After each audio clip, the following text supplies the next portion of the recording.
The snow beat against the train window as if trying to get in, a white and icy reminder that the world outside was freezing. But I didn't feel cold. I felt the cold sweat of terror running down my back, sticking the leather of my dress to my skin. I should have been at the Davenport and Associates Christmas party. I should have been holding a glass of champagne, smiling at senior partners, and pretending I hadn't just found the files that would sign my death warrant. Instead, I was running. The red leather dress, which hours earlier seemed like armor of power and confidence, molding my body like a second skin, now felt like a target. A bright beacon in the middle of the crowded station, screaming, "She is here. The lawyer who knows too much."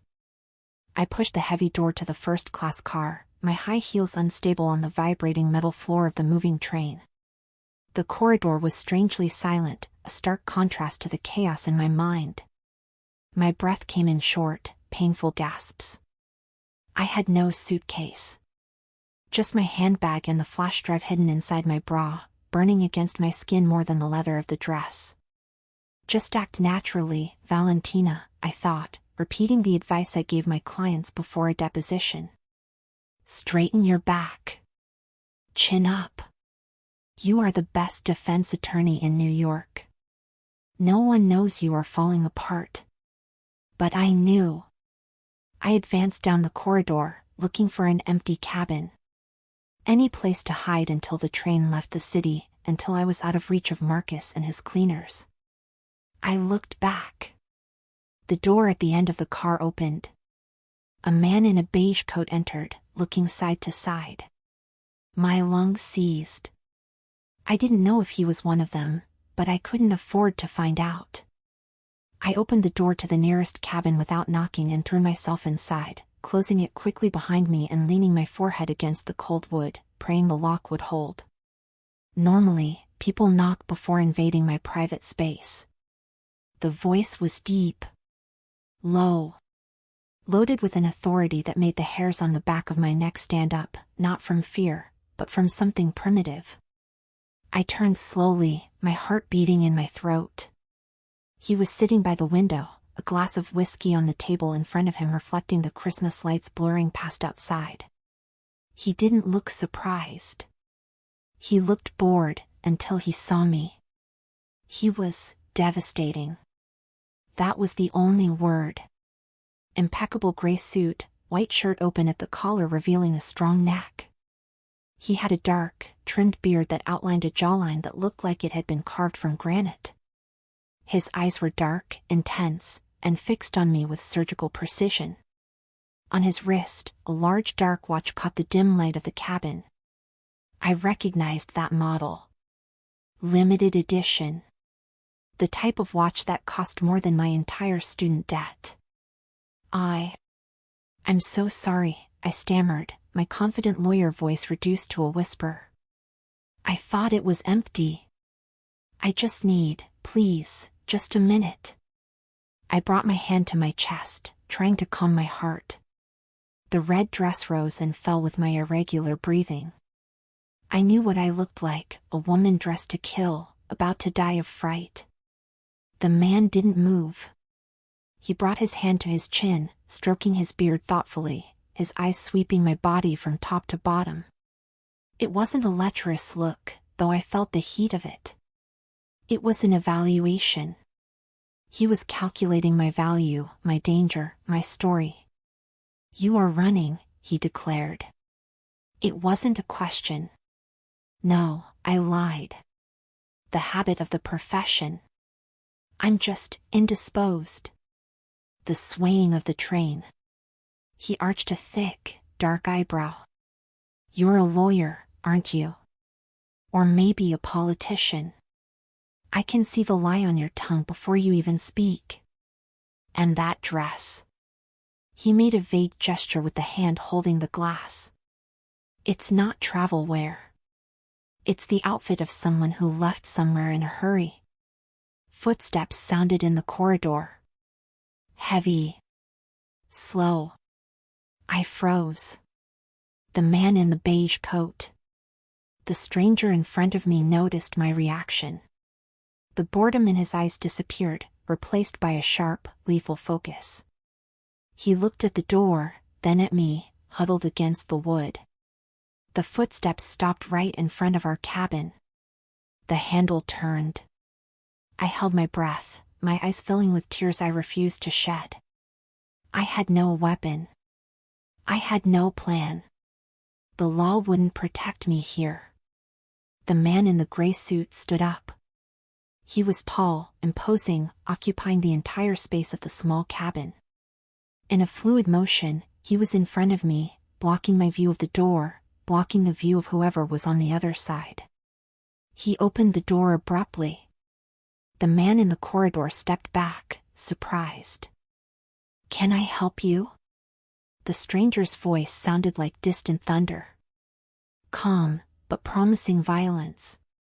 "I'm looking for a woman," said the man in the corridor. Hoarse voice. Red dress. Dark hair. The stranger didn't even blink. He didn't even look back to where I was pressed against the wall, trembling. "I haven't seen anyone," he said, and the lie sounded truer than any truth I had ever told in court. "And this is a private car. Unless you want me to call my personal security to teach you how to read do not disturb signs, I suggest you keep walking." There was a tense silence. The man in the corridor evaluated the man in front of me. Whatever he saw, the expensive suit, the watch, or the promise of danger in those dark eyes, was enough. "Sorry for the disturbance, sir. Merry Christmas." The footsteps retreated. The stranger closed the door and locked it again. The click of the lock sounded like a gunshot in the silence. My legs gave way. The adrenaline abandoned my body all at once, leaving only exhaustion. I slid down the wall, the leather of the dress creaking, until I sat on the floor. "Thank you," I whispered, covering my face with my hands.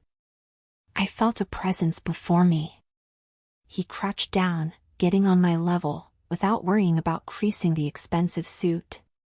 He smelled of sandalwood, expensive tobacco, and danger. "Don't thank me yet, Bella," he said, and the Italian word rolled off his tongue with frightening naturalness. He held my chin, forcing me to look into those deep eyes. "No one enters my car and leaves without owing me something." "I can pay," I said, trying to recover a shred of my dignity. "I'm a junior partner at Davenport. I have money." A corner smile, cynical and dark, appeared on his face. "Money is the least interesting thing you can offer me." He stood up and held out his hand to me. "Stand up. They will come back, and you look like you're going to faint. My name is Dante. And it seems your Christmas just got a lot more complicated." I looked at his hand. Large, strong, capable of destroying or protecting. I had fled the white-collar criminals of my office only to fall straight into a wolf's den. I knew, with my legal instinct, that he was dangerous. Maybe more dangerous than the men chasing me. But when I looked at the locked door, and then at his eyes, I knew I had no choice. I took his hand. "Valentina," I replied. He pulled me up as if I were made of feathers. "Welcome aboard, Valentina. Now, sit down and tell me exactly who I need to kill so you stop shaking." The train gave a soft jolt and began to slide out of the station. The lights of New York City began to pass by the window like gold and red ribbons, falling behind. To most people, those lights meant Christmas, family, gifts. To me, they meant only distance. The further, the better. I was still sitting on the velvet bench, trying to control the tremor in my hands. Dante returned to his seat on the other side of the small table. He poured 2 fingers of amber liquid into a clean crystal glass and pushed it toward me. "Drink," he ordered. "You look like you're going to break at any moment." I looked at the glass, then at him. "I don't accept drinks from strangers. Especially strangers who lock the door." He let out a short, deep, dry laugh. Valentina, if I wanted to hurt you, you'd already be hurt. And if I wanted to drug you, I wouldn't use a 30-year-old whiskey. It would be a waste. His logic was annoying and, unfortunately, solid. I took the glass.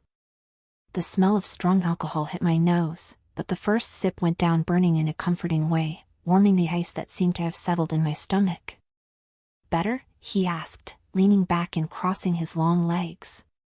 He looked like a king on his throne, and that cabin was his kingdom. A little, I admitted. Thank you. Don't thank me. I said I would charge. His dark eyes narrowed slightly, focusing on the neckline of my dress, exactly where the flash drive was hidden. I felt my face heat up.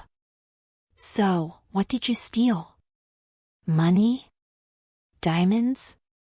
Or something more dangerous? I didn't steal anything, I replied defensively, straightening my posture. I'm a lawyer. I defend the law. Lawyers are just criminals with degrees in better suits, he retorted bluntly. And you aren't running from the police. That man in the corridor, he didn't have a badge. He had the posture of a mercenary. Which tells me you took something from someone who doesn't usually call the police to solve their problems. I sighed, defeated. He was too observant. Too dangerous.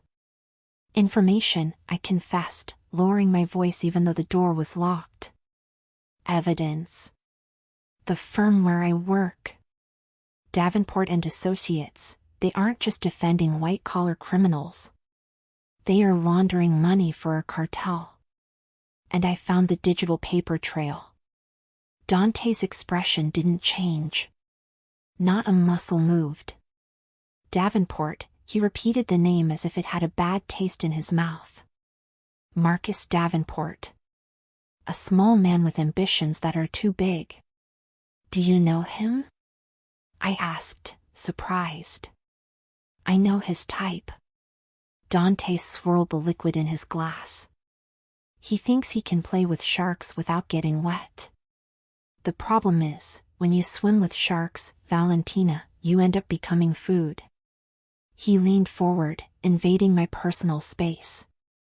His scent, sandalwood and danger, enveloped me again. Do you have the proof with you? I hesitated. My hand went instinctively to my chest. Yes. And you think you can simply disappear? He shook his head slowly. Marcus won't stop.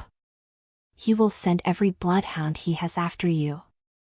And if they catch you with that, he pointed to my chest, what they will do to you will make death seem like a mercy. A shiver ran down my spine. I knew he was right. I had seen the photos in the files. I knew what they were capable of. That's why I need to leave the city, I whispered.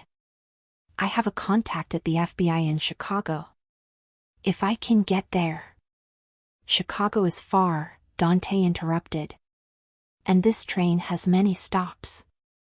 Many opportunities for someone to get on. Or for someone to be thrown off. Are you trying to scare me?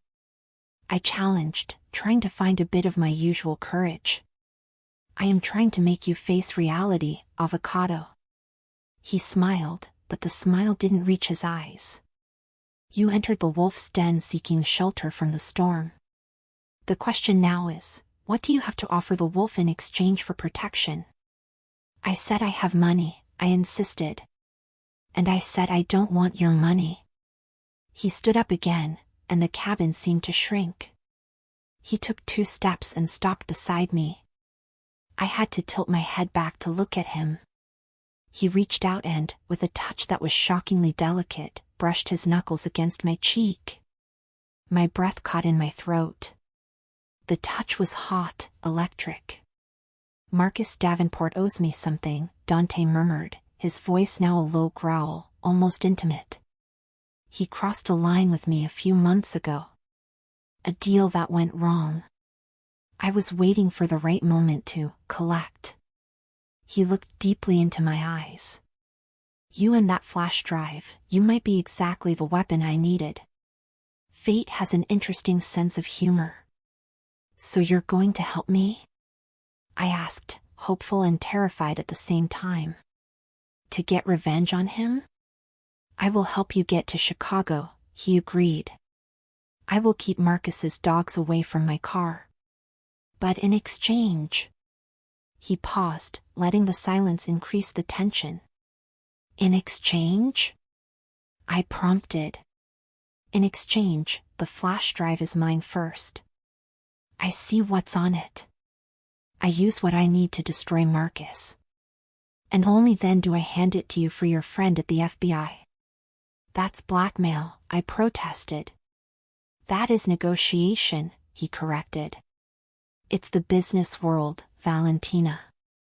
Do you want to live? Do you want to take down Davenport? Then you need me. And I. He ran his thumb across my lower lip, a possessive gesture that made my whole body react against my will. I decided I want you on my team. At least for now. The train whistled, cutting through the dark, snowy night. I was trapped. Trapped between killers outside and this mysterious, dominating man in here. But when I looked at the locked door, and then at the brute force emanating from Dante, I knew which devil I would choose. I brought my hand to my neckline and, with trembling fingers, removed the small silver device. The metal was warm from contact with my skin. I held the flash drive out to him. We have a deal, I said. Dante took the device, his fingers brushing mine, sending sparks up my arm. He smiled, and this time, there was something dangerously real in those dark eyes. Excellent choice, Bella. Now, let's see just how interesting this Christmas is going to get. The blue glow of the laptop screen was the only source of light in the cabin, now that Dante had dimmed the main lights to prevent our silhouettes from being seen from the corridor. He typed with impressive speed for a man whose hands seemed made for crushing bones, not caressing keyboards. I was sitting on the edge of the opposite bench, hugging my own knees, watching him dissect my life, and my death sentence, in real time. No encryption? He asked without taking his eyes off the screen. I had the administrator access password, I explained, my voice still hoarse. Marcus is arrogant.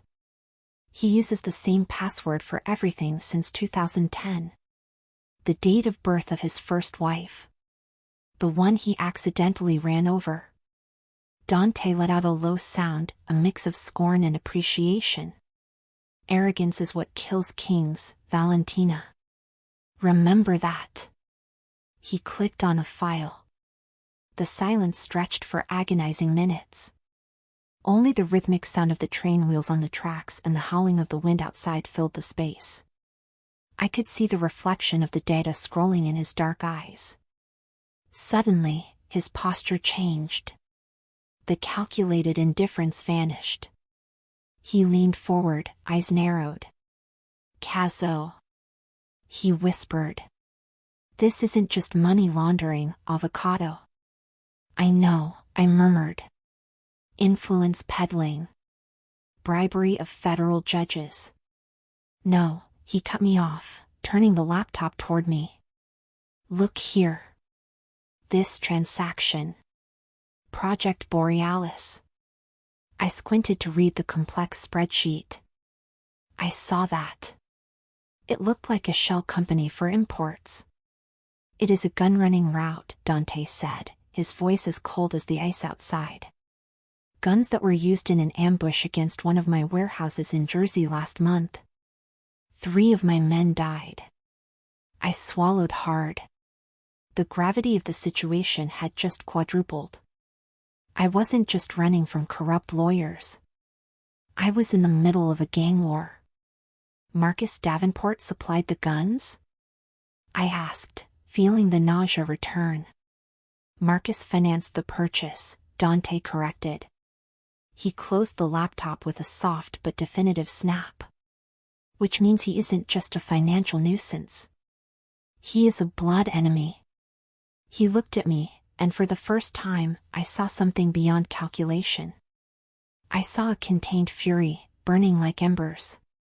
You just gave me the weapon to cut his throat, Valentina. He stood up and went to the minibar built into the hardwood wall. For that, you will live. Glad to be of service, I tried to joke, but it came out as a shaky sigh. Dante grabbed a bottle of water and a pack of salted crackers, tossing them into my lap. Eat. You're pale. And I need you alert. I thought you were going to protect me. I am a man, not an army, he retorted, sitting back down. That man in the corridor, the hunter. He won't give up just because I slammed the door in his face. He is waiting. Waiting for what? An opportunity. The train will make a technical stop in Albany for refueling and track switching due to the blizzard. It will be stopped for 20 minutes. The lights will flicker.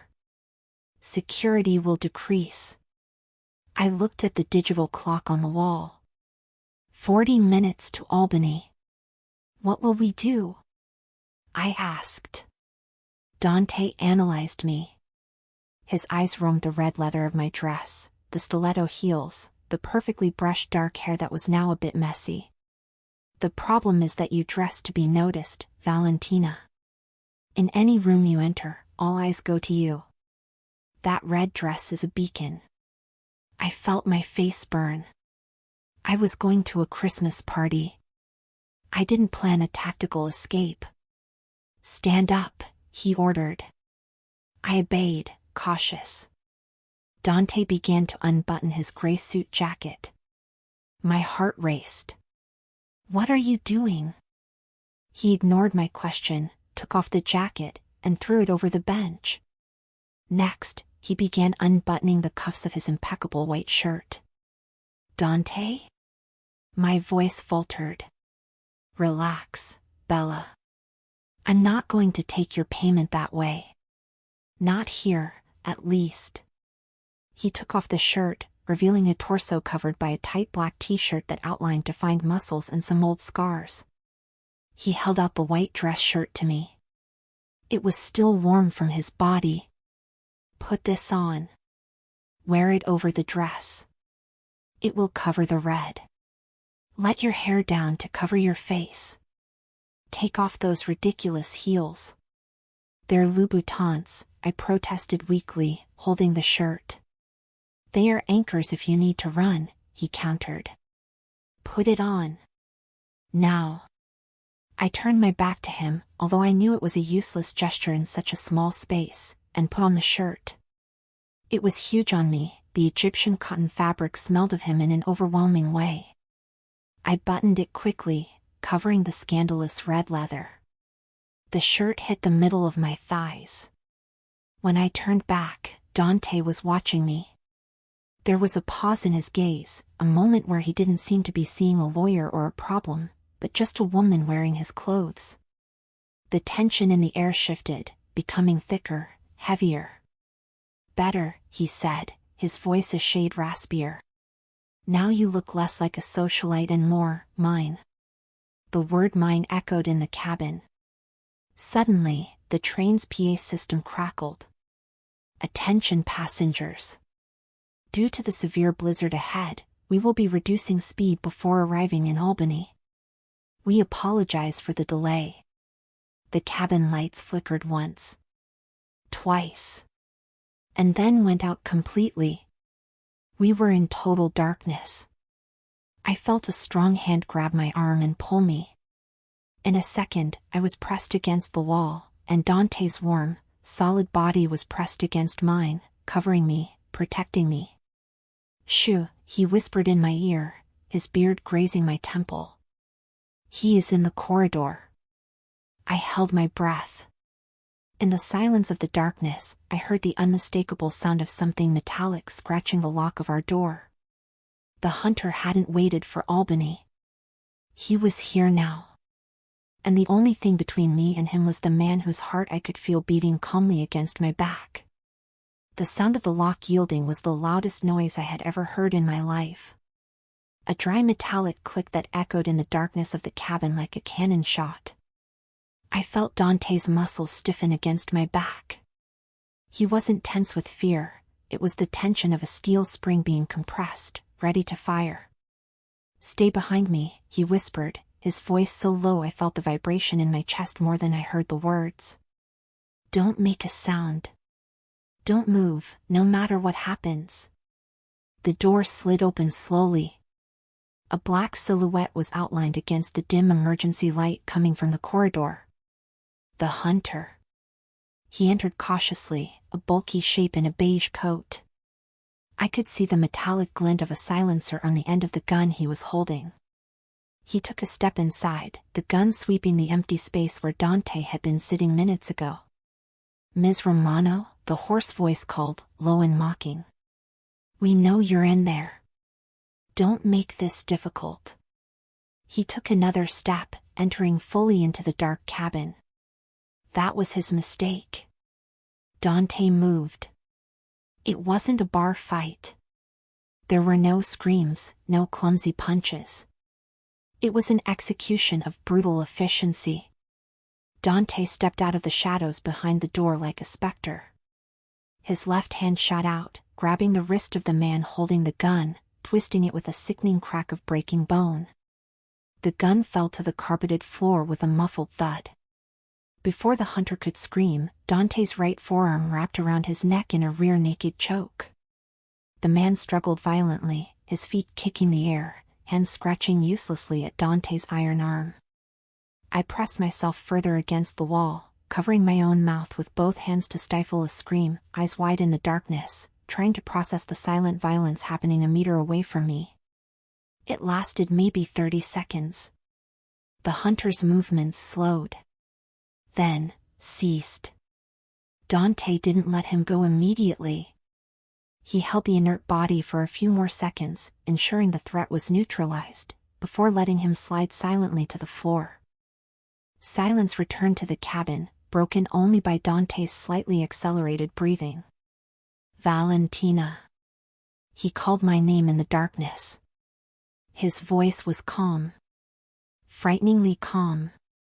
"I'm here." My voice failed. I felt him approach. He stopped in front of me. I couldn't see his face, but I felt the heat radiating from him, the wave of adrenaline and controlled violence. "Are you hurt?" "No." Is he dead?" "He's sleeping. A deep, dreamless sleep." Dante crouched down, and I heard the sound of him searching the man's pockets. Professional. No real ID. Just a burner phone and cash. "Marcus is spending a lot to get you." He stood up and picked up the gun with the silencer from the floor, checking the magazine with a professional click-clack before tucking it into the waistband of his pants, at the small of his back. "What are we going to do with him?" I whispered, looking at the motionless shape on the floor. "Albany is 10 minutes away. If the lights come back on before then, we'll have a problem with the conductor." As if it were an ironic cue from fate, the train lights flickered and returned with full force. The sudden brightness was blinding. I blinked several times, my eyes adjusting to the scene. The hunter was lying face down on the expensive Persian carpet of Dante's cabin. Dante stood over him, looking like an avenging angel in his black t-shirt, arm muscles tense, not a hair out of place. He looked at me. I must have looked like a disaster. My makeup was probably smeared, my hair messy, and I was wearing his dress shirt as a dress, my bare feet on the cold floor. But his look wasn't judgmental. It was possessive. "You did well, Bella," he said, and there was a tone of genuine pride in his voice. "You didn't scream." "I was too busy trying not to vomit," I confessed. He took a step toward me, ignoring the body on the floor, and held my face with both hands. The touch was firm, demanding my full attention. "Look at me, Valentina." I looked. Those dark eyes were an abyss. The world you lived in, the courts, the laws, the civility, that ended the moment you took that flash drive. This is my world now. It's ugly. It's violent. But it's the only place where you survive. Do you understand? I nodded, mesmerized. The violence I had just witnessed should have made me run in the opposite direction. But, God help me, being so close to him, feeling the brute force he controlled just to protect me, it was the most intoxicating thing I had ever felt. I understand, Dante. Good. He brushed his thumbs across my cheekbones before letting me go. The loss of physical contact was almost painful. Now, put on your expensive shoes. We have a stop in Albany. And we need to dispatch some unwanted baggage before the train stops. The train began to slow, the screech of metallic brakes sounding like a wail in the night. Albany, said Dante, checking his watch. We have 5 minutes of guaranteed confusion. It's our window. He grabbed the hunter's body by the collars of the beige coat with disturbing ease, as if he were carrying a bag of dirty laundry and not a 90-kilo man. Open the door, he ordered. Check the corridor. Left, then right. If you see anyone, smile and say we're looking for ice. I swallowed hard, my heart beating against my ribs like a caged bird. My legal career had prepared me to cross-examine hostile witnesses, not to be a lookout for body disposal. I opened the door an inch. The corridor was deserted. Most first-class passengers would already be asleep or in their own private compartments. Clear, I whispered. Dante stepped out, dragging the inert body. He moved quickly and silently toward the service door at the end of the car, the one staff used to load supplies at stops. I followed him, my Louboutin heels muffled by the thick carpet, his white shirt grazing my thighs. We reached the vestibule between the cars. The air there was freezing, smelling of oil, metal, and snow. Dante leaned the body against the wall and opened the heavy side door. A gust of wind and snowflakes invaded the small space, whipping my hair and making me shiver violently. Outside, the Albany station was a mix of shadows and orange industrial lights. The train was still moving, but very slowly, almost stopping in a maintenance zone away from the main passenger platforms. Perfect, murmured Dante. He grabbed the body again. Valentina, he called, without looking back. Hold the door. I hesitated. Holding that door meant crossing the final line. It meant becoming a material accomplice. There was no legal defense for this. Valentina. His voice was a whip. I stepped forward and held the cold metal lever, using all my weight to keep the door open against the cutting wind. Dante pushed the body. The man in the beige coat tumbled into the darkness, landing in a pile of dirty snow between the tracks, away from the light, where he would be covered by the blizzard in a matter of minutes. Dante closed the door with a dull thud, locking the cold and the creme outside. The silence in the vestibule was deafening. We were both breathing hard, the steam of our breath mixing in the cold air. Dante turned to me. His eyes shone with a savage intensity. He took 2 steps and cornered me against the door we had just closed. His palms pressed against the metal wall on either side of my head, trapping me. It's done, he said, voice hoarse. Now you are my accomplice, Avocado. There is no turning back.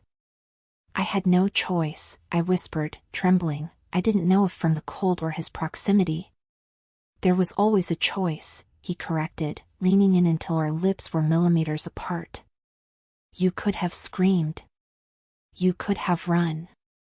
But you stayed. You held the door. He brought his hand to the collar of the shirt I was wearing, his shirt, and adjusted it, fingers grazing the sensitive skin of my neck. There is a darkness in you, Valentina. I saw it the moment you entered my cabin. You like the danger. You like being on the edge. That's why you're such a good lawyer. And that's why you are here, trembling in my arms, instead of calling the police. I wanted to deny it. I wanted to push him away and say I was a law-abiding citizen. But my body betrayed me. His heat was the only real thing in a world that had gone mad. "The train will stop completely in 2 minutes," he said, pulling away suddenly, leaving me cold again. "Let's go back to the cabin. We have to plan the next move. Marcus will realize his bloodhound has stopped responding." He took my hand, interlacing our fingers with a natural possessiveness. "Let's go, Bella. The night is still young." We walked back down the empty corridor, like a pair of lovers returning from a forbidden night stroll. But when Dante closed the cabin door behind us and locked it again, I knew the real journey was just beginning. He poured another glass of whiskey and looked at me. "Take off the shirt," he ordered calmly. My eyes widened. "What?" "My phone is ringing in the coat pocket," he said, pointing to the gray jacket on the bench. "It's my head of security. I need to look composed if it's a video call. And I need my shirt back. Unless you prefer to stay with just that and no dress." The blush rose to my cheeks. With trembling hands, I began to unbutton the shirt, revealing the blood-red leather underneath again. Dante watched every button being undone, his dark eyes tracing the path of my exposed skin. "And, Valentina," he said, as I slid the shirt off my shoulders. "Yes.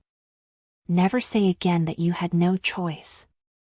Being with me is the most dangerous choice you have ever made. Remember that." My fingers fumbled on the last button of the shirt. The cotton fabric slid down my shoulders and arms, falling to the floor with a soft whisper, leaving me exposed again in my red leather dress. The air in the cabin suddenly felt colder without the warmth of his body wrapped in that fabric. Dante didn't move to pick up the shirt immediately. He remained leaning against the small bar, glass of whiskey in hand, watching me. His look wasn't lascivious, it was proprietary. As if he were admiring a work of art he had just acquired at a dangerous auction. "Red suits you, Valentina," he murmured, his deep voice vibrating in the small space. "It is the color of danger. And of Christmas." I picked the shirt up from the floor, folded it somewhat clumsily, and handed it to him. "Your phone call," I reminded him, trying to keep my voice steady.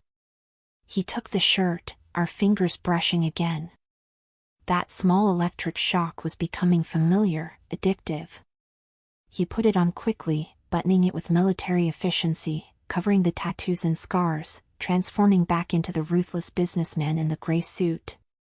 His phone vibrated again on the table. Dante answered on speaker, but spoke in rapid, clipped Italian. "Sì. Albany e compromessa. C'è un pacco sui binari tre, settor nord. Mandate una squadra di polizia prima che la neve per. Subito." I didn't need to be fluent to understand. Pacco, package, was the man we had just thrown off the train. Polizia, cleaning, didn't refer to detergents. He hung up and looked at me. "The trail is covered. For now." "Who are you, Dante?" The question escaped me before I could contain it. "No one has cleanup crews in Albany ready at 1 in the morning on Christmas Eve." He poured a little more whiskey into my glass, ignoring my silent protest. "I am the man the monsters under the bed fear, Bella. Let's say my family has interests in logistics and security. And Marcus Davenport interfered with those interests." He sat back down in front of the laptop, opening the files from the flash drive I had given him. The blue light illuminated his face, hardening his features. "Here it is," he said, pointing to the screen. "The reason he wants you dead. It's not just the money laundering." I leaned in to see, my shoulder touching his. The scent of sandalwood was now my only anchor point. "What is it?" I asked. "A list," he replied, his finger tracing a column of names. "Judges. Politicians. Police chiefs. Everyone on the cartel's payroll through the Davenport firm." If this goes public, half the New York judicial system falls. I felt a knot in my stomach. I knew it was big. I didn't know it was systemic.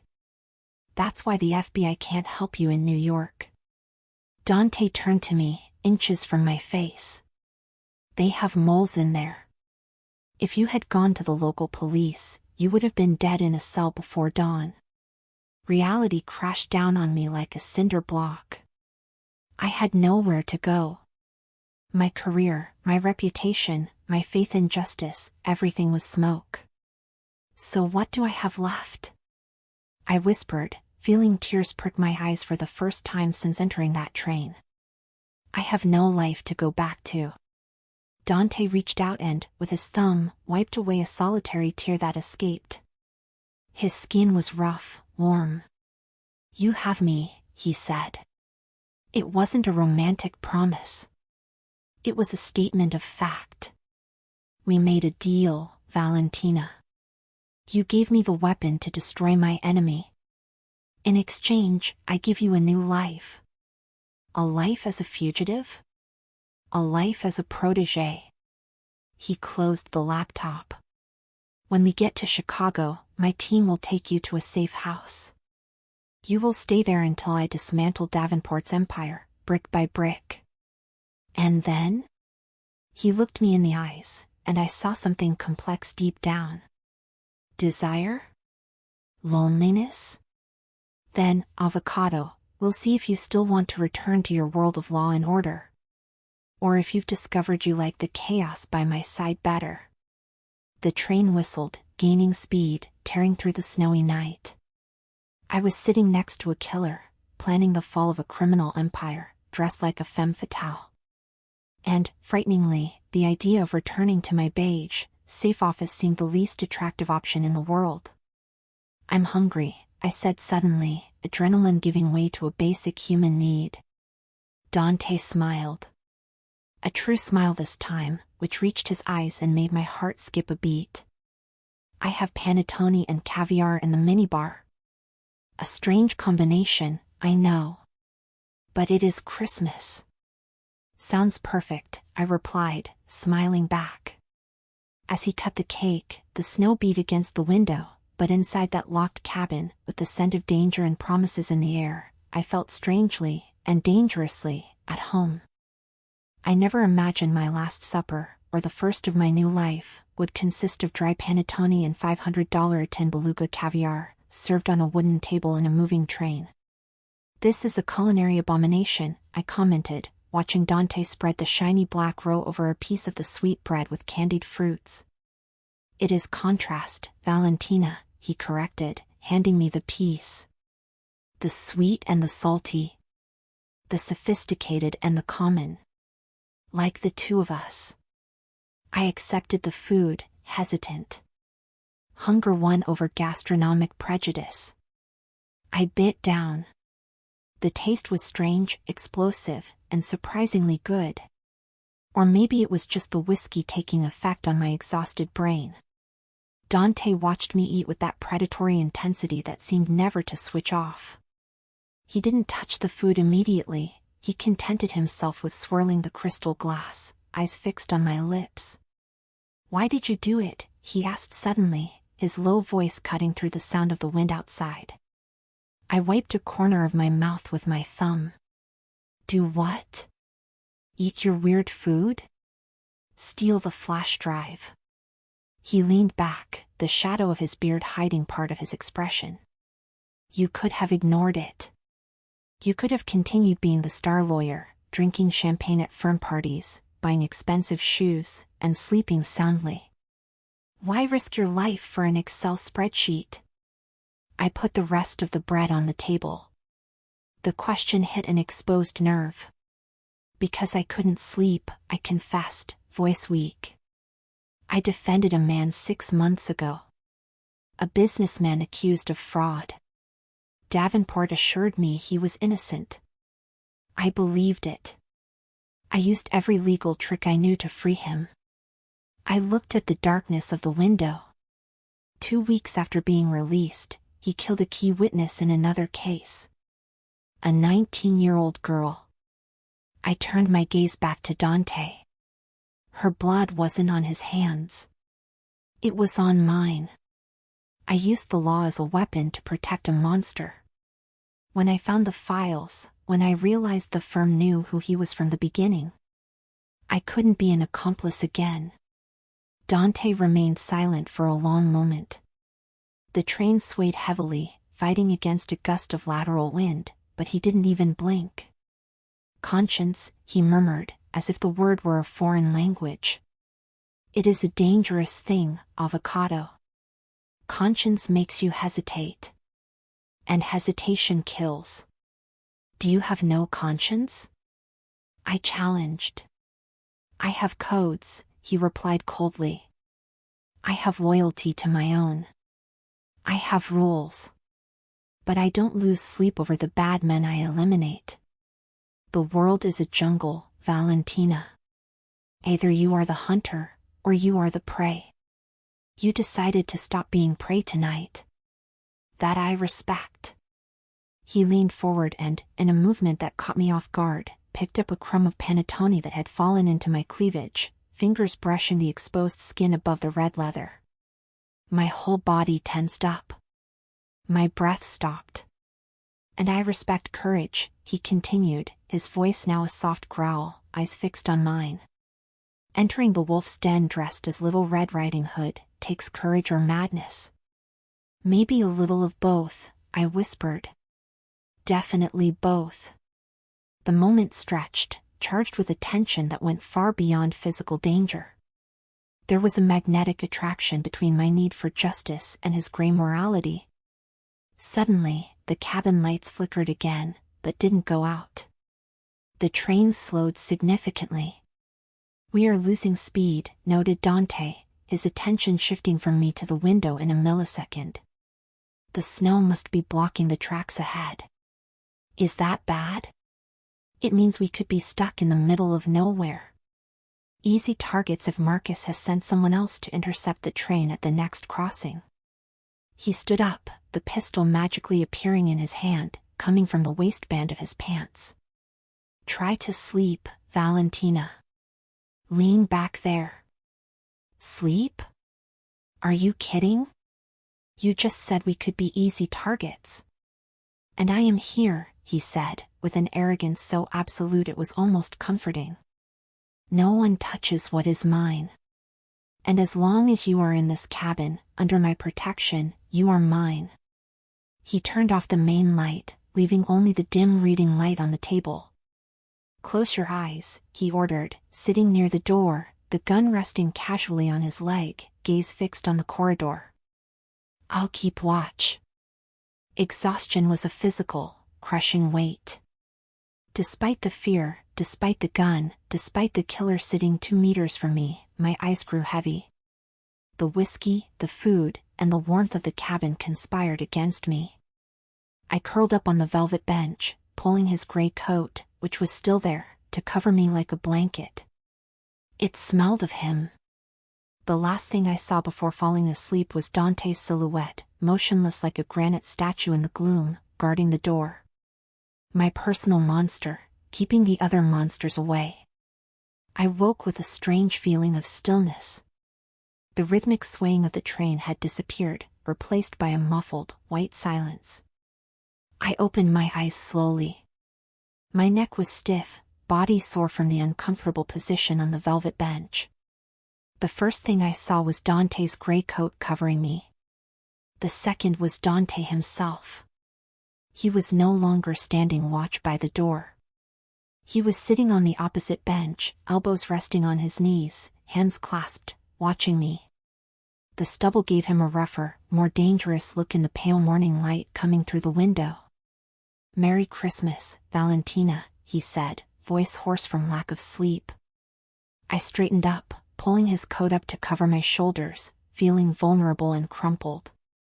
Merry Christmas, I replied, voice faltering. Where are we? Near Gary, Indiana. The snow delayed us 4 hours, but the tracks have been cleared. We are moving again, very slowly. Chicago is less than an hour away. I looked out the window. The world outside was an infinite white desert. Snow-covered fields, trees looking like ice skeletons, lead gray sky. It was beautiful and desolate. "Did you sleep?" I asked.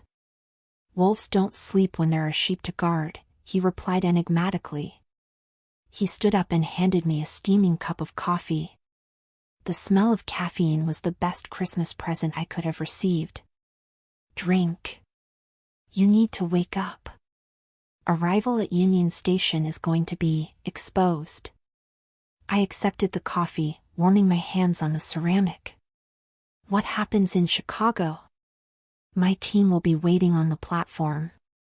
Dante went to the mirror of the cabin's small sink and adjusted his own tie, which he had put back on at some point during the night. "But Marcus has eyes everywhere. Train stations are funnels. It is the most dangerous moment of the trip." He turned to me, and his gaze swept over my deplorable state. The red leather dress was creased, my hair was a bird's nest, and my makeup must have been a disaster. "You have 10 minutes to transform yourself back into the femme fatale who walked in here last night," he said. "We can't walk out of here looking like desperate fugitives. We have to walk out like we own the place." "It's hard to feel like I own the place when I'm wearing the same clothes as yesterday and smell like fear and old whiskey," I retorted, standing up and feeling my legs tremble.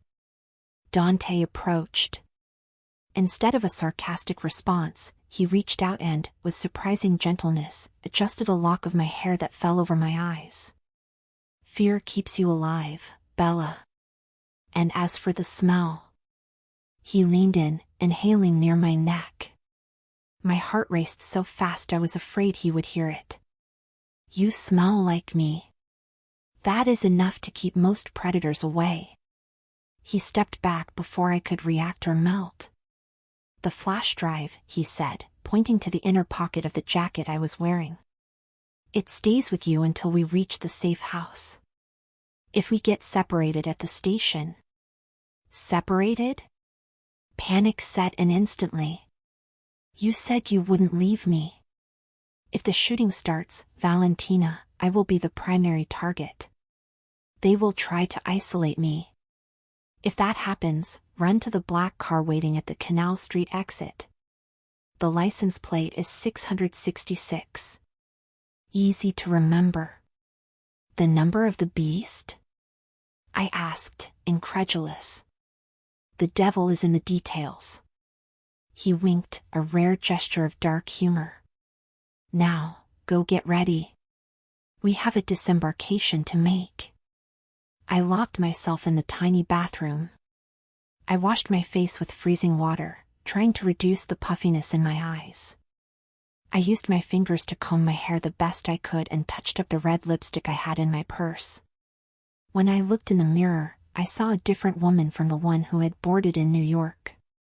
The eyes were harder. The posture, stiffer. I was no longer just a lawyer.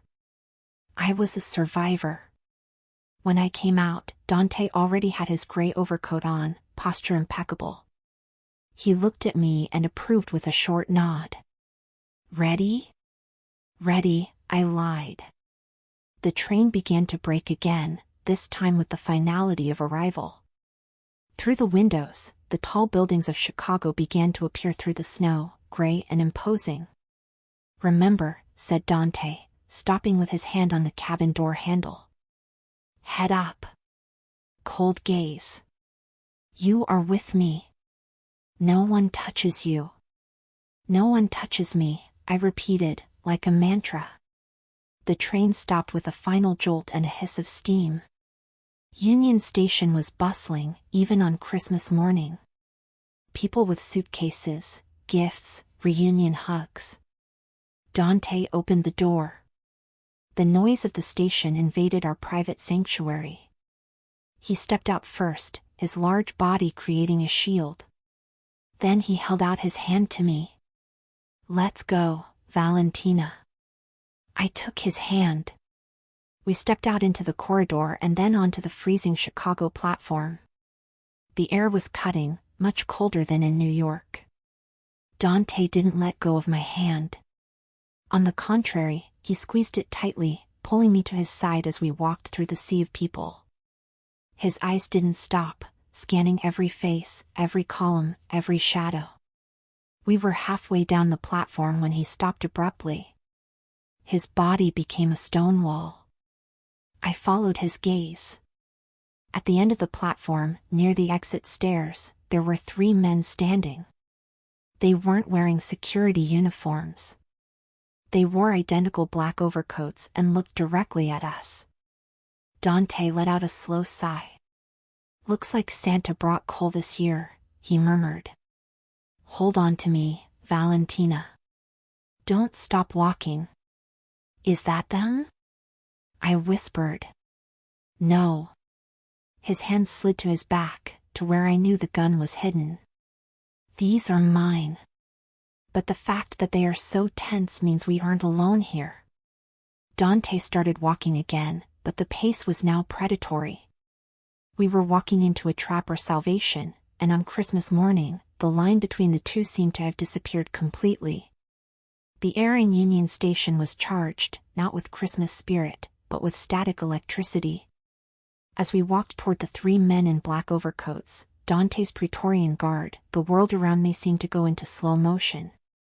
A family passed us laughing, dragging suitcases with red bows. A street performer played Silent Night on an out-of-tune violin near a coffee kiosk. The normality of the scene was the perfect camouflage for the nightmare that was about to erupt. Dante wasn't looking ahead. His eyes scanned the periphery, the upper level, the shadows behind the marble columns. "Don't stop," he whispered, his hand squeezing mine so hard my bones hurt. 10 meters. We were almost reaching his men. The one in the middle, a bald giant, made a subtle movement with his head, indicating left. A warning. That was when I saw it. A man dressed as Santa Claus, near the side exit, wasn't ringing a bell. His hand was inside the red velvet coat, and his gaze wasn't on the children. It was on Dante. "Dante!" I screamed, but he had already moved. The sound of the first shot was muffled by the cavernous acoustics of the station, sounding like a heavy book falling on the floor. But the effect was immediate. The bald giant's shoulder exploded in red. Chaos ensued instantly. Screams. People running in all directions. The violinist stopped mid-note. Dante pulled me behind a wide stone column the moment a bullet chipped the marble where my head had been seconds before. Stone dust rained down on my hair. "Stay down," he roared, letting go of my hand to draw the pistol from his back. Dante's men, the 2 remaining standing, opened fire on the fake Santa and 2 other attackers who emerged from the crowd, dressed as ordinary tourists. The noise was deafening, a cacophony of gunfire and panic drowning out the Christmas carols. I was huddled on the cold floor, hands over my head, Dante's white shirt stained with soot. I saw Dante peek around the column and fire twice with terrible precision. One of the tourists fell. He returned to cover, face a mask of lethal concentration. There was no fear in him, only calculation. "They blocked the main exit," he said, voice calm in the middle of the storm. "They are trying to corner us against the train tracks." He looked at me. Dark eyes met mine, and for a second, the shooting disappeared. "Valentina, remember the plan. The car. I'm not going without you," I yelled, throat burning. "You are. Because if you stay here, I have to worry about protecting you instead of killing them. And I need to kill them." He grabbed my face, smudging my skin with gunpowder. "The west emergency exit. Behind the coffee kiosk. Run for it. The car will be on the side street. Run like your life depends on it, because it does. Dante. Go." He pushed me and stepped out from the protection of the column, drawing enemy fire to himself. He advanced like a demon, firing on the move, forcing the attackers back. I didn't look back. I got up and ran. My Louboutins hit the stone floor, every step in agony and a victory. I dodged abandoned suitcases, jumped over an overturned stroller, empty, thank God, and rounded the coffee kiosk. A bullet hit the espresso machine next to me, exploding it in a geyser of steam and hot water. I screamed, covering my face, but didn't stop. I pushed the bar of the emergency door. The freezing air of Chicago hit me like a solid wall, freezing the sweat on my skin.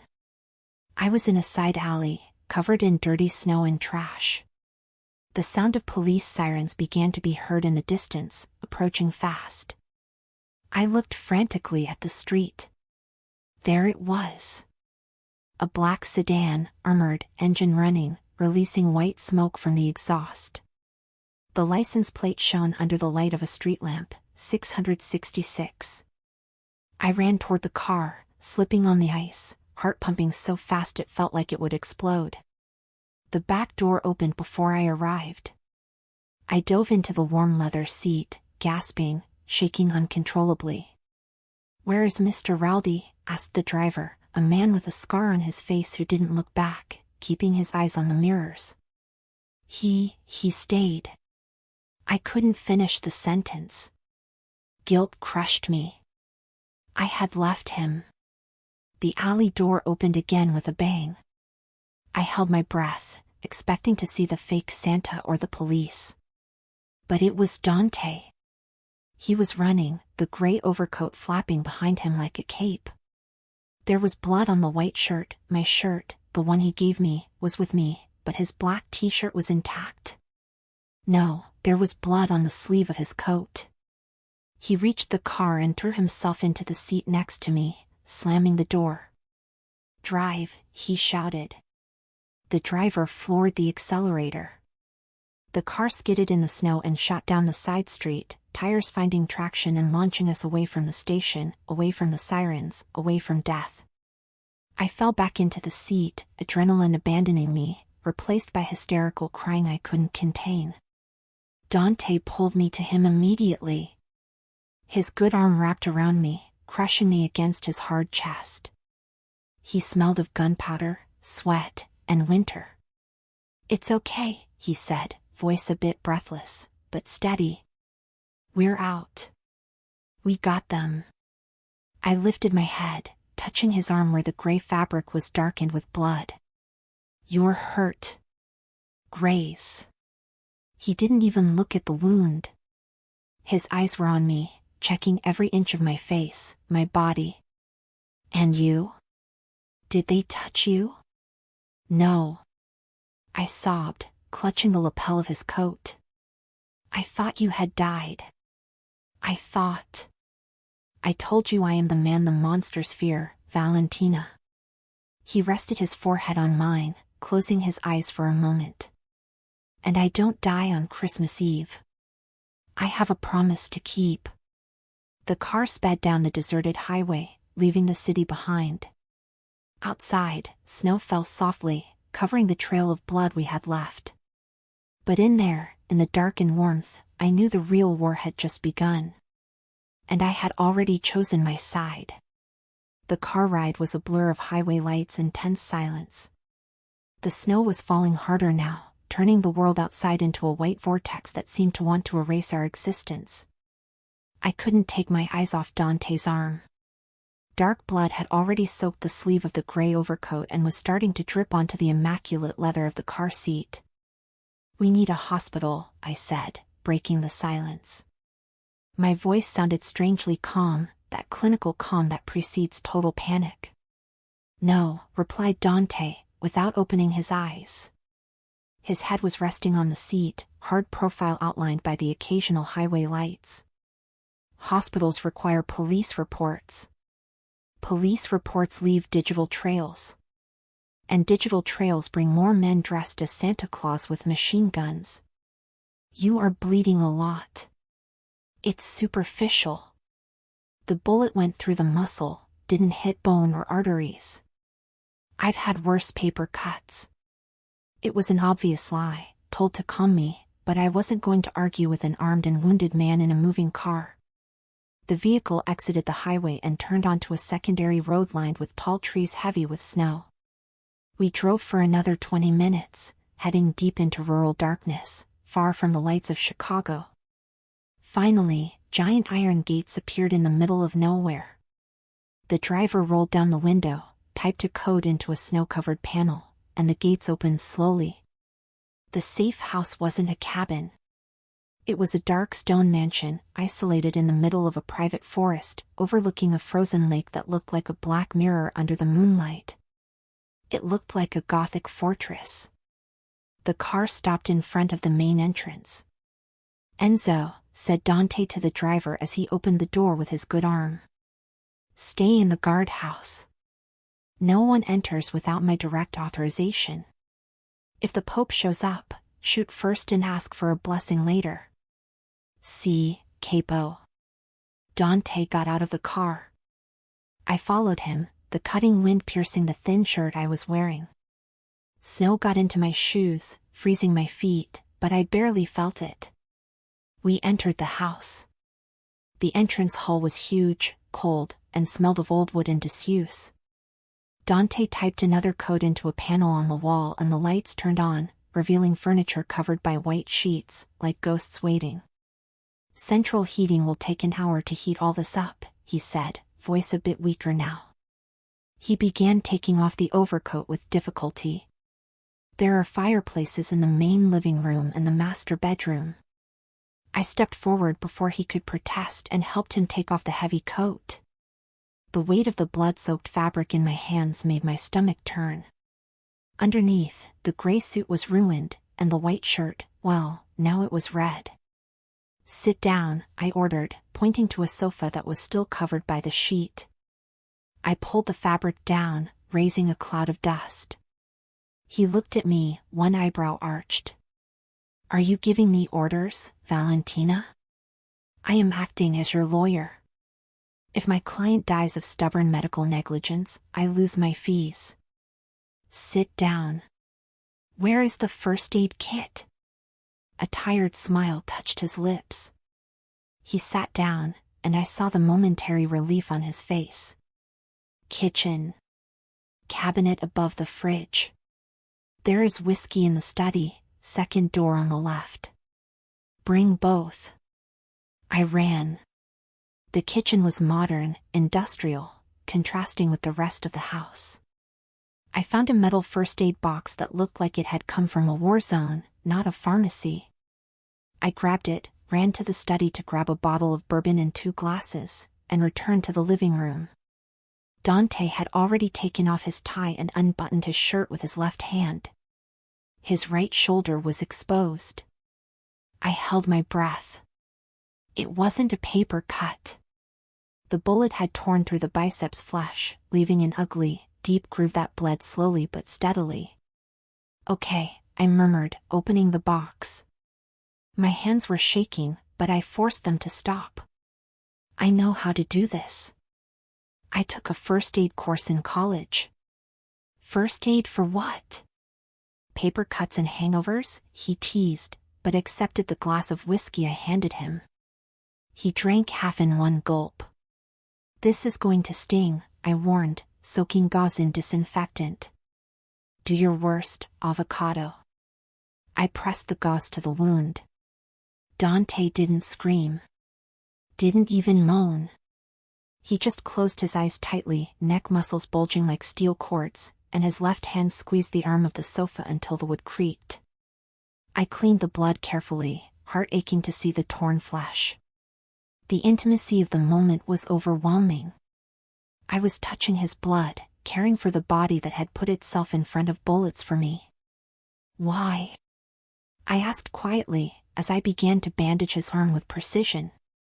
"Why risk so much? You could have taken the flash drive and thrown me off the train. It would have been easier." Dante opened his eyes. The black of his pupils seemed to swallow me. "Easy is for the weak, Valentina.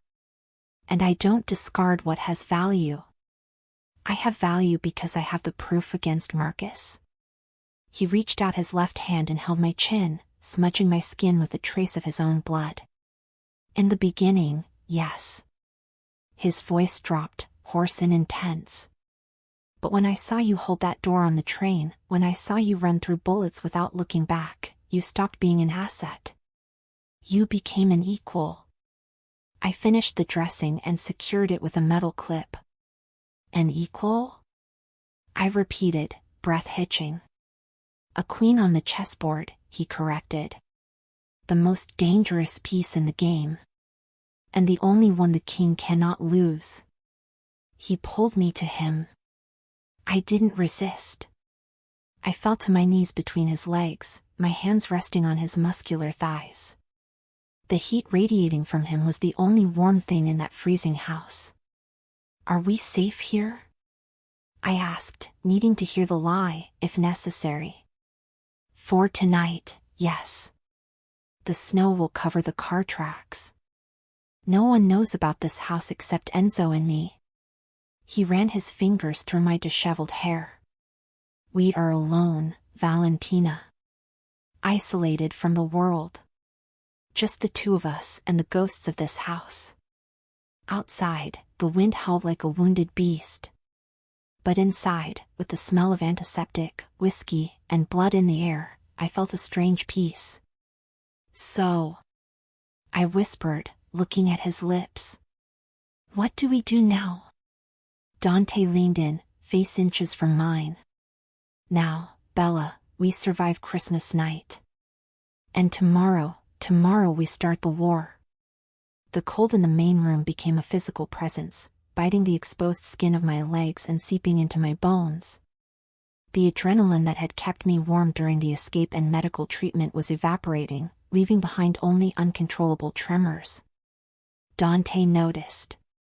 Even wounded, nothing escaped that predatory radar. Let's go up, he said, standing with a controlled effort. The master bedroom has dry wood. We need a fire before we freeze here like ice statues. I helped him stand, although he tried to hide how much he needed support. His right arm was immobilized against his chest, bandaged and still. We climbed the wide dark wooden staircase in silence, our footsteps echoing in the empty house. The master bedroom was vast, dominated by an antique four-poster bed that looked like it belonged to a medieval king. The tall windows overlooked the white storm, but it was the massive stone fireplace on one wall that caught my attention. Can you light it? Asked Dante, sitting heavily on the edge of the bed. His face was paler now, blood loss taking its toll. I'm a New York lawyer, Dante. My concept of fire is lighting a soy-scented candle. But I walked to the fireplace anyway. But I learned fast. There were old newspapers and birch logs piled in an iron basket. I knelt on the fur rug, red dress spreading around me, and began arranging the wood as I had seen in movies. Paper underneath, twigs, larger logs. I struck a long match. The flame caught the yellowed paper, licking the wood with a crackling hunger. The heat was immediate and blessed. I stayed there for a moment, staring at the dancing flames, mesmerized. Fire was destruction, but it was also life. Maybe that was the lesson Dante was trying to teach me since I entered that train cabin. Are you coming to bed? His voice came from the bed, low and hoarse. I turned. He was leaning back against the pillows, leather boots still on his feet, shirt open and bloodstained contrasting with the white sheets he had pulled back. Shouldn't you sleep? I asked, standing up and approaching cautiously. I can't sleep in this cold. And I need you to watch for fever. If it goes up, you have to wake me. So now I'm your private nurse? You are my partner, remember? He patted the empty space beside him on the bed. Lie down. Body heat is the best form of survival. I hesitated. The bed was huge, but the intimacy of the proposal was suffocating. However, the cold in the room was still intense, and the fire in the fireplace would take time to heat the air. And, honestly, the idea of being away from him, even on a sofa across the room, seemed terrifying. I took off my shoes, my beloved and now ruined Louboutins, and placed them next to his boots. I climbed into the bed, keeping a respectful distance, and pulled the heavy down duvet up to my chin. His heat radiated to me instantly, like a furnace. We lay in silence, listening to the crackling of the burning wood and the howling of the wind outside. The orange light of the fire cast long shadows on the high ceiling. "What happens if they find us?" I whispered to the ceiling. "This house is a fortress, Valentina. The walls are stone, 1/2 meter thick. The windows are bulletproof. And Enzo is outside. He would die before letting anyone pass the gate." "And you?" I turned my head to look at him. His eyes were closed, dark lashes against pale skin. "Would you die for me?" He opened his eyes slowly. The fire reflected in them, turning the dark into liquid gold. "I don't die easily, Bella." He reached out his left hand and sought mine under the duvet, interlacing our fingers. "But yes. If necessary, yes." "Why?" The question tormented me. "I am just a lawyer with a flash drive. You could have the flash drive without me." "Because there are things in this world that are rare," he murmured, voice dragging with impending sleep. "Loyalty. Courage. Someone who looks into the abyss and doesn't blink. I found that in you. And I don't throw away what is rare." He squeezed my hand once, a possessive and secure grip. "Now sleep. Tomorrow, the world will try to break us. We need to be whole." I closed my eyes. The fear was still there, a shadow in the corner of my mind. But there, lying next to the wounded wolf, with his hand holding mine and the fire crackling, I felt something I hadn't felt in a long time. It wasn't safety, exactly. It was belonging. For the first time in 24 hours, my breathing slowed. Christmas was over. The next day would bring war. But tonight, in this bed, in the middle of the storm, we were untouchable. The storm had passed. When I woke up, the light coming through the tall bedroom windows wasn't gray and threatening anymore, but a blinding, brilliant white, reflected by the fresh snow covering the world outside. I reached out to the side of the bed. Empty. The sheet was cold. I sat up suddenly, heart leaping with panic. Had he left? Had something happened? "Calm down, Bella. You don't need to jump out of bed as if the house were on fire." His voice came from the leather armchair near the fireplace. Dante was there, already dressed. He had changed out of the dirty, torn clothes from the night before into dark jeans and a thick charcoal turtleneck sweater. His right arm was in a discreet black sling, but he held a coffee mug firmly in his left hand. He looked domestic. Dangerously domestic. "You're awake," I murmured, pulling the duvet up to cover my crumpled dress. "And dressed. Where did you get those clothes?" "This is my house, Valentina. I have a wardrobe here. And I took the liberty of asking Enzo to bring some things for you from the car trunk." He nodded toward the foot of the bed. There was a pile of folded clothes there. Black sweatpants, a loose white t-shirt, and a thick wool cardigan. Men's clothes, clearly his. "It isn't haute couture," he said, with an amused glint in his eyes. "But it's better than leather and silk for a war breakfast." War breakfast. I got up, grabbing the clothes and running to the ensuite bathroom. The wooden floor was freezing. Enzo made eggs. And brought news. "Get dressed. We have work to do." I took a quick shower, as hot as I could stand, washing away the smell of smoke, blood, and fear from the previous day. When I put on his clothes, I felt strangely protected. The pants had to be folded at the waist and hem, and the sweater reached my knees, but they were warm and smelled of him. I went downstairs. The smell of fresh coffee and bacon guided me to the kitchen. Dante was leaning against the stone counter, talking on his phone in a low voice. Enzo, the driver with the scar, was at the stove. When I entered, Enzo nodded respectfully. Buongiorno, signorina.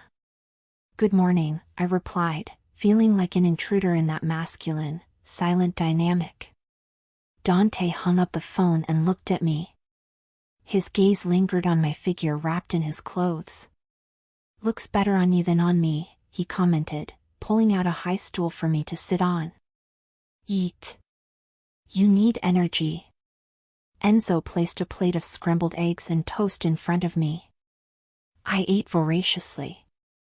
Dante just drank black coffee, face closed in concentration. What's the news? I asked between bites. Marcus is desperate, said Dante. He launched an unofficial bounty on your head in the Chicago underworld this morning. $500,000. Dead or alive. But preferably dead, to ensure silence. I choked on the toast. $500,000? Am I worth that much? You are worth his freedom. Dante set the mug down hard on the counter. He knows you have the flash drive. And he knows you are with me. The incident at the train station confirmed that. Now, he is trying to surround us. So we are trapped here? No. Dante smiled, and it was a wolf's smile. He thinks we are cornered. He thinks we are hiding, waiting for the dust to settle. But he forgets one thing. What? I don't hide. I hunt. He signaled Enzo, who took a tablet from a briefcase and placed it on the kitchen island. The screen showed a map of the city of Chicago with several blinking red dots. While you slept, my analysis team dissected the files you gave me. Dante pointed to the map. We found the warehouses where the Project Borealis weapons are being stored before shipment. 3 locations. All owned by shell companies linked to Davenport and Associates. Are you going to turn this over to the FBI? I asked, hopeful. Dante laughed, a dry sound. Eventually. But the FBI takes days to get warrants. Days we don't have. Marcus needs to be neutralized today. Financially and logistically. He looked at me, eyes burning with that flame I had seen the night before. We are going to burn his money, Valentina. We are going to destroy his stock. When the FBI arrives, they will only find ashes and a bankrupt, desperate man, ready to confess anything in exchange for protection against my associates. We? I repeated. You said I was going to stay here, safe. The plan changed. He stepped closer, invading my personal space, his scent enveloping me. Marcus sent scouts to the back roads. If I leave you here with Enzo, and they attack the house with full force. Enzo is good, but he isn't immortal. My blood ran cold. So, I'm going with you? To a raid on weapons warehouses? You stay in the car. In the mobile command center. He touched my face, thumb tracing my jawline. I need you near me, Bella. It is the only place I can guarantee you keep breathing. And I need your legal mind. If we find physical documents there, I need you to tell me what is trash and what is gold for the court. It was madness. It was suicide. I was a corporate lawyer, not a war crimes consultant. But when I looked at him, wounded, dangerous, and totally focused on me, I felt that fatal attraction again. The choice between passive safety and active danger by his side. I pushed the empty plate aside. Okay, I said, voice steady. But if I'm going into a war zone, I need better shoes than my high heels or your wool socks. Dante smiled, and for the first time that morning, the weight of impending death seemed to lift. Enzo brought tactical boots in size 37. They are in the living room. He winked. I know the size of your feet, Valentina. I pay attention to details. Let's burn an empire, then, I declared, getting off the stool. Dante watched me walk to the living room, and I could feel his gaze on my back. It wasn't just protection. It was partnership. And, God help me, I was ready to set the world on fire with him. The armored SUV glided through the snow-covered streets of Chicago like a shark in dark waters. The interior was silent, lit only by the glow of control panels and the tablet I held in my lap. Dante sat beside me, checking a semi-automatic pistol with his left hand. The sling was gone. You took off the sling, I observed, not taking my eyes off the tablet screen showing satellite images of the industrial district. The sling limits movement, he replied, snapping the magazine in with a dry click. And I need both arms if things get ugly. Your arm will open up. You'll bleed again. Then you sew me up again. You already have practice. He looked at me and winked. That gesture, in the middle of pre-combat tension, made my stomach do a strange flip. He was enjoying this. War was his natural element. Arriving at Target 1, announced Enzo from the driver's seat. I looked through the tinted window. We were in a zone of abandoned warehouses, barbed wire fences, and dirty snow. No Christmas decorations here. Just gray concrete and desolation. A black van was parked on a side street. 4 men got out when our car stopped. They were dressed in black, with tactical vests and ski masks. Dante's team. Stay here, ordered Dante, voice shifting to command tone. Listen to the radio frequency. If Enzo says code red, you get down on the floor of the car and pray. Wait, I grabbed his wrist, the good one, before he opened the door. That warehouse there. Building 4B. I pointed to the tablet. What about it? In Marcus's files, there was a reference to a specific ventilation system installed by Northwind Logistics. It's a shell company for transporting volatile chemicals. If they are storing gunpowder or explosives in there, and you go in shooting, the place blows sky high before we find anything, he concluded, eyes narrowing. Good call, avocado. He brought the radio to his mouth. Attenzione. Change of plans. Silent entry. No flashbangs. Environment is volatile. Check air sensors. He looked at me one last time. You saved us from a premature explosion. Keep watching. Dante got out of the car and joined his men. I watched them move like shadows against the snow, disappearing into the side of the brick building. I was alone with Enzo and the tense silence of the car. Does he do this often? I asked, eyes glued to the tablet screen now showing body cam feeds from Dante's men. The capo? Enzo looked in the rearview mirror. He does what is necessary. But I never saw him take a civilian into the field. Much less a woman. I am not just a civilian today, Enzo. I am the legal consultant for this illegal operation. Enzo let out a short, hoarse laugh. On the tablet, the images showed a dark corridor.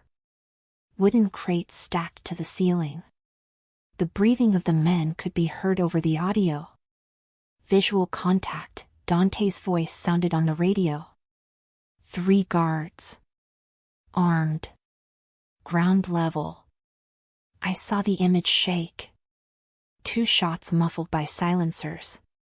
The guards fell before they could raise their weapons. The efficiency was terrible and fascinating. Dante advanced to one of the crates and used a crowbar to open it. The camera focused on the contents. Assault rifles. Hundreds of them.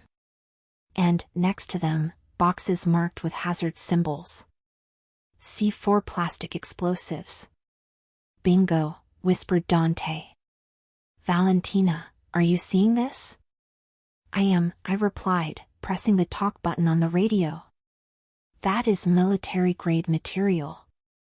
Marcus isn't just selling to street gangs. This is for militias. It is money. A lot of money, said Dante. Let's build a bonfire. Suddenly, the movement on the screen became chaotic. We have company. North sector, someone shouted. Shots. Not silenced this time. The sound of metal hitting metal. Murda, cursed Enzo, pulling his own gun and unlocking the doors, ready to get out if necessary. In the video, I saw Dante take cover behind a forklift. He was firing with his left hand, face a mask of controlled fury. His right arm was motionless by his side, but he didn't seem to notice the pain. They are outnumbered, I analyzed, seeing heat signatures on the tactical map. Dante, there is a rear exit. East side. They are trying to flank you. Copy, he replied, voice broken by gunfire. Luca, Marco, cover the east flank. Now. The intervention worked. Dante's men intercepted the enemy reinforcements. I saw Dante run to the boxes of explosives. He placed something on them. Timers. Retreat. Everyone out. 60 seconds. The team began to fall back, firing to cover the exit. Dante was the last out. I saw him stop at the door, fire one last time into the darkness, and then run into the snow. Get ready, Enzo. I shouted. Dante and the men ran toward the vehicles. The van sped off. Dante threw himself into the back seat of our car, bringing with him the smell of cold winter and burnt gunpowder. Go, he roared. Enzo floored the accelerator. The car skidded and took off, moving away from the warehouse. 5 seconds later, the world behind us turned white. A dull explosion shook the ground. I looked through the rear window. An orange and black fireball rose into the sky, devouring the warehouse, the weapons, and Marcus Davenport's dirty secrets. Dante leaned his head back against the seat, breathing heavily. His right arm was bleeding again, staining the black sweater. But he was smiling. One down, he said, turning to me.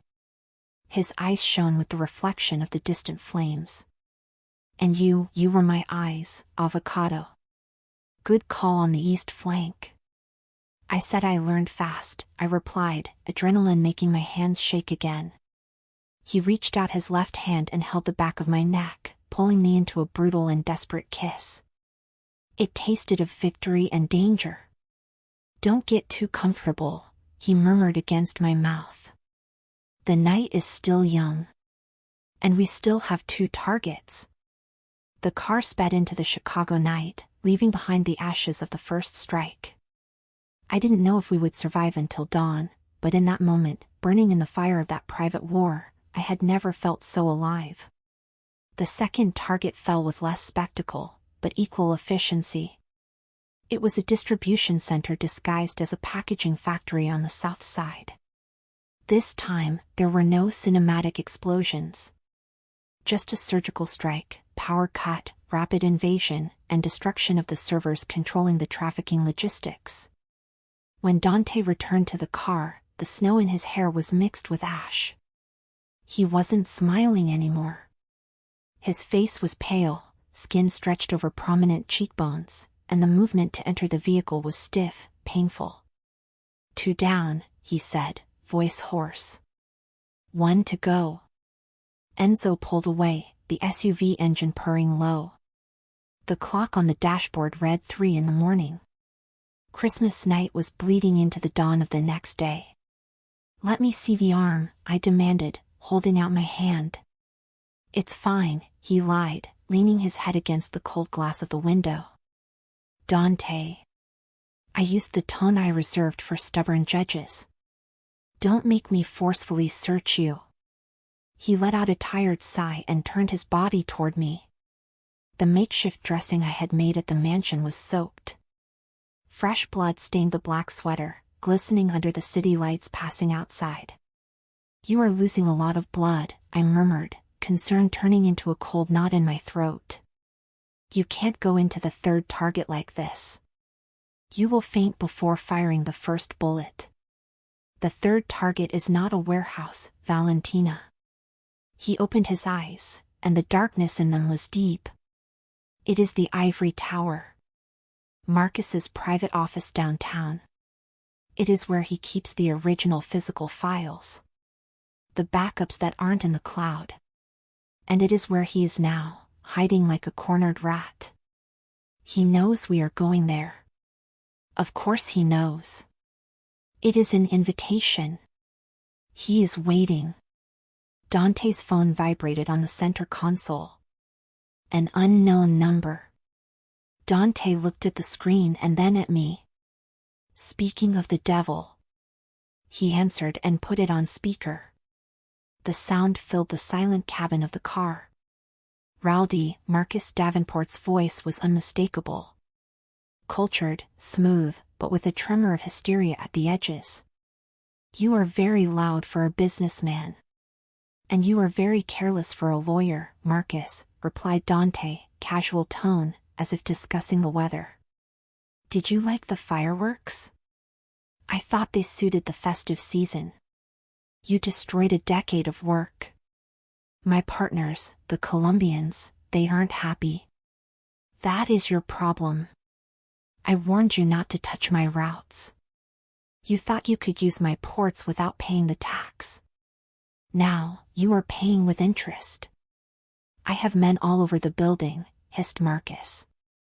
If you set foot in my lobby, you will be slaughtered. And the girl. Valentina.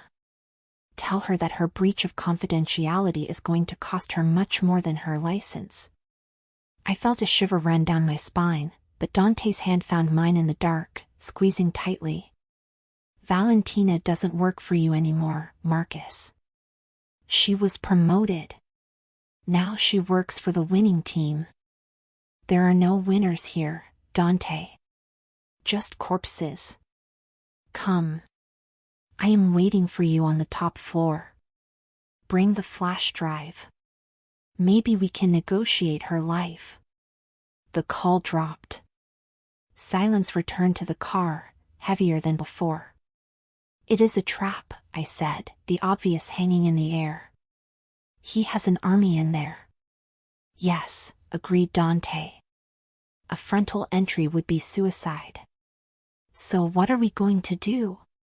Dante looked at Enzo in the rearview mirror. Enzo, is the window cleaning equipment still in the building next door? The one from Raldi Construction? Enzo smiled, a grimace that showed teeth. See, capo. The suspended scaffold is on the roof. We have direct access. Dante turned to me. Marcus is expecting us to enter through the lobby, shooting his security. He is focused on the doors and elevators. And we are going to. I looked at him, incredulous. Don't tell me we are going in through the window. On the 30th floor. In a snowstorm. Not through the window, Bella. Through the roof. We will come down from top to bottom. Like Santa Claus. He tried to smile, but a grimace of pain broke the mask. I just need you to do me a favor first. What? Help me put a tourniquet on this. He pointed to his arm. I need to stop the bleeding completely for an hour. After that, if I lose the arm, screw it. But I need a steady hand to hold the rope. I looked at him, at the suicidal determination on that handsome and brutal face. He was going to hang off a skyscraper, wounded, to end the man threatening my life. I didn't hesitate. I tore a strip from the bottom of my white t-shirt, his, actually. Give me your arm, I ordered. And if you faint up there, I swear to God I'll push you myself. Dante laughed, low and hoarse. That's the spirit, avocado. Cruel to the end. That is why I like you. As Enzo sped toward downtown, I tightened the tourniquet. Dante gritted his teeth, sweat beading on his forehead, but made no sound. The endgame was set. The Black King and the Red Queen against the White King in his glass castle. And I knew only one side would walk out of that building alive. The wind at the top of the Raldi construction building was a living monster. It howled, pushing us, trying to rip us from the edge of the roof. The snow fell horizontally, stinging the face like ice needles. Dante staggered as he exited the roof access, but straightened immediately. The tourniquet on his arm was tight, the skin around it pale, but his left hand held the pistol with unshakable stability. There, he shouted over the wind, pointing to the metal structure of the suspended scaffold. Enzo prepared the descent. We ran to the metal platform swaying dangerously in the gale. Marcus Davenport's building, the glass and steel tower next door, seemed impenetrable. But there was an invisible bridge of wool between us and that office on the 30th floor. We stepped onto the grated platform. Dante fastened my safety belt with his good hand. "Don't look down," he shouted close to my ear. "Look only at the target." Enzo, who had stayed at the manual controls on the terrace, gave a thumbs up. The platform released with a metallic jolt and began to descend down the side of the building. The world spun. We were suspended in the abyss, whipped by the snow. The mirrored glass of Marcus's building reflected our ghostly figures, a wounded man in black and a disheveled woman in oversized clothes. The world's most unlikely angels of death. We descended 10 floors. 20. "Get ready," warned Dante. "We will stop in front of his window. The glass is reinforced, but not bulletproof against point impact. I shoot, the glass cracks, and we go in." The platform stopped with a sharp screech. We were floating in the darkness, lit only by the office lights inside. Through the glass, the scene was almost peaceful. A modern gas fireplace, Italian design furniture, a silver minimalist Christmas tree. And Marcus. He was standing by his mahogany desk, back to the window, looking at the office door, holding a drink. He was expecting death through the front door. Dante raised the gun. "Merry Christmas, Marcus," he whispered. Bam! Bam! 2 shots hit the tempered glass in the corners. The entire surface turned into a white spiderweb. Dante kicked the scaffold railing to gain momentum and threw himself against the window. I screamed as the glass gave way with a deafening shatter, raining sharp diamonds onto the expensive office carpet. We fell into the room in a cloud of snow, wind, and shards. Marcus spun around, dropping his glass. The shock on his face was priceless. He looked at the door, then at the broken window where the wind howled, and finally at us. Dante rolled on the floor and got to his knees, gun pointed directly at Marcus's chest. "You." Marcus stammered, backing up until he hit the desk. "You are crazy." "I am persistent," corrected Dante, standing up slowly. Blood was running down his arm again, but he didn't waver. I stood up beside him, shaking glass from my hair. "It's over, Marcus," I said, my voice surprisingly steady. "The warehouse is burned. Your servers in the south were destroyed. And I have the original flash drive." Marcus looked at me, and the fear in his eyes turned into pure hatred. "Valentina. You ungrateful rat. I took you from mediocrity. I made you a star. You made me an accomplice." I yelled, months of rage exploding. "You dirted my hands with innocent blood. But today I wash them." Marcus laughed, a nervous, high-pitched sound. His hand moved sneakily toward the desk drawer. You think you won? Security is coming up. They will break down that door in seconds. You are trapped here with me. No, Marcus, said Dante, taking a step forward. You are the one trapped here with us. Marcus pulled open the drawer. There was a silver revolver inside. Dante. I warned. Dante didn't shoot immediately. He let Marcus pick up the gun. It was a moment of supreme arrogance, or perhaps poetic justice. He wanted Marcus to know he had a chance, only to take it away. Marcus raised the gun, hands shaking. Go to hell, Raldi. I already live there, replied Dante. And I came to get you. Dante's shot was a single thunderclap in the room. The bullet hit Marcus in the right shoulder, making him drop the gun and spin with the force of the impact. He fell against the bookshelf, clutching his shoulder, screaming in pain. Dante advanced, kicked Marcus's gun away, and pressed the hot barrel of his pistol against the lawyer's forehead. The office door shuddered with heavy blows. Security had arrived. Open the door, they shouted from outside. Dante looked at Marcus, who was whimpering on the floor. Valentina, called Dante, without taking his eyes off the enemy. The verdict is yours. I looked at the man who had been my mentor, my boss, and who had tried to kill me. The law said he deserved a trial. But the law didn't exist in this room, 30 floors up, in the middle of a snowstorm. He is guilty, I said. Of everything. Dante nodded. Then the sentence is executed. He didn't kill Marcus. That would have been too easy. Instead, Dante pistol-whipped Marcus on the temple with the butt of the gun, knocking him out instantly. What are you doing?